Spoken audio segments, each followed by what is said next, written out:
Alright, and welcome back to another episode of Kickstarter CRUD. So today, we're looking at Paper War, a real-time strategy game with 2D artwork. So let's get immediately into this one. So it starts out with a video.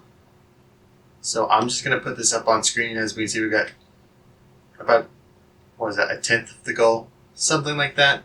Anyways, 8 hours left to go, 18 backers. It's not going to get funded, but let's see what this is all about. My name is Alex. Alex! Whoa there, buddy. What is that camera angle? Hold on, let's fix this.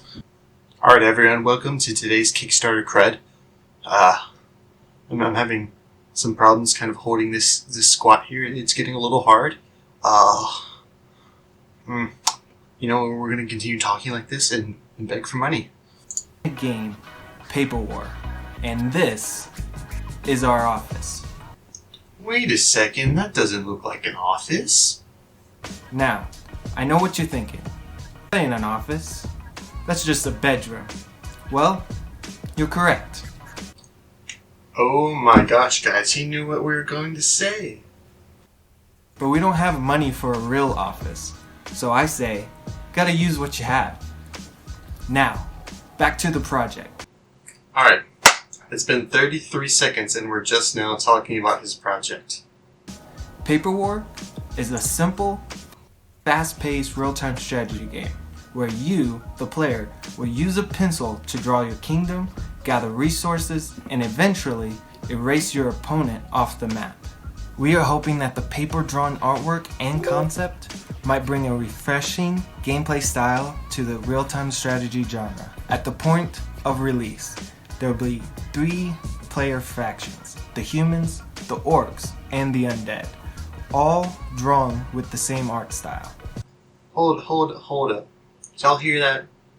Did anyone hear? That was revolutionary. They're all going to be drawn in the same art style. Correct me if I'm wrong, but it's the wrong side of the camera. Here's some examples of things that are all in the same art style that are pretty successful. As long as there is interest, we would like to create opportunities for people like yourselves to work with us, to suggest and maybe collaborate on different factions or ideas to help improve the game. Now, with all that being said, we need your help. As of right now, it's just my wife and I who are working on this game. And with a full-time job and a son, it's hard to even find the time to put into it. Alright, now here's where he's done something right. So he knows it's just him and his wife, and this is obviously very low budget.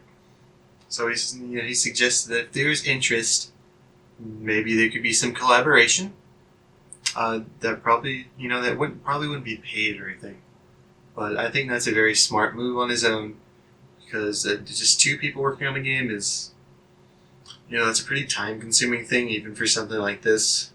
And it just always helps to have extra people around. With your help and support, not only would we be able to put more time into the game, but it would allow us to even create more options for the game. Here are just some of our goals. We want to add multiplayer servers, change the limited engine that we are using now, and we want to continue to add more races. Okay, let's take a second to evaluate the cost of some of those things, okay? So first off, he wants to add multiplayer servers. There's just something that he's going to have to pay for and host. If you've ever hosted a Minecraft server, those things they're a little expensive unless you host your own. So that's already that's a pretty big change right there, and he wants to switch the whole engine of the game. That's coming back to like the whole Yandere simulator sort of thing. It's very time consuming. It's a lot of work, and time equals money. That's a lot of money, more than the 2,600 he's asking for right there. So let's talk about his goal and why he set that price. He set that price thinking that maybe it's going to be a low price. People might support it if it's a low asking price, right? But in reality, he's going to need way more than $2,600 if he wants to accomplish all those things. As we can see, there's only been 18 backers, in this whole project for $217, and I believe there's a good reason for that. Nothing about his game is new or innovative, or even different from the market. There's plenty of things out there like that look 10 times better and most likely function 10 times better.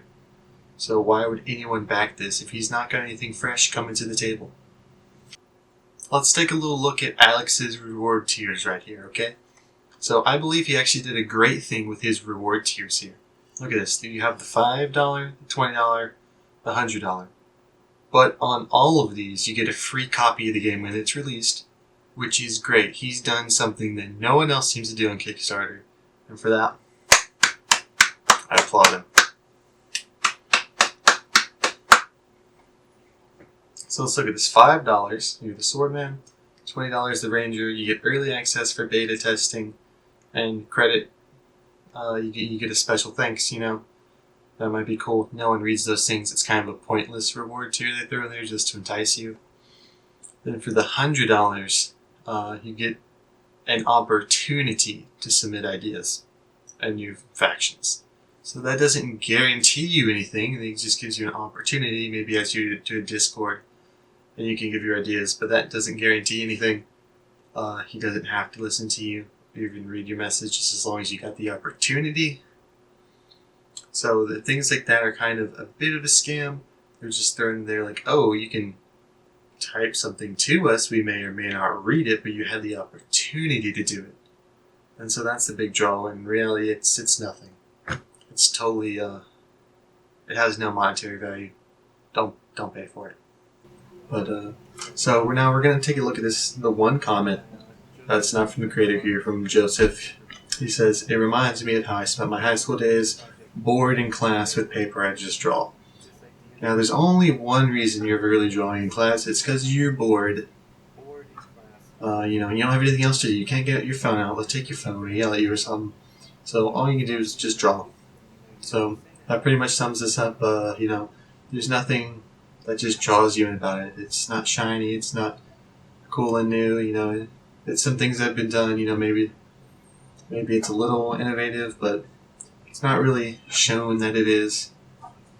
So I think that's where the creator here really messed up, and they could improve on, maybe do it again next time, but that's about going to be it for this review. Please comment, subscribe, like, share it on Twitter, Facebook, Instagram. Go like me on Reddit, upvote, join my subreddit. I'll put links down in the description so you can go join that. Any sharing, comments, likes, anything. I greatly appreciate that. I'm going to put some comments up here that have been really helpful. Some nice people have been leaving me some good comments and some weird comments. I'm looking at you right there. So anyways, any comments you leave, I greatly appreciate them. I love reading them. I love responding to them. So thank you so much for watching this video. Like, comment, subscribe. I'll see you on the next one. I upload weekly. And come back next time when I surf a sea lion in San Diego. It's all about humanity.